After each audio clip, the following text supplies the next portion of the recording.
கண்மணி அன்போடு காதலன் நான் எழுதும் கடிதமே.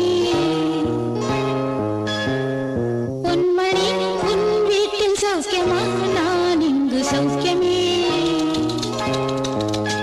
உன்னை எண்ணி பார்க்கையில் கவிதை கொட்டுது, அதை எழுத நினைக்கையில் வார்த்தை முட்டு.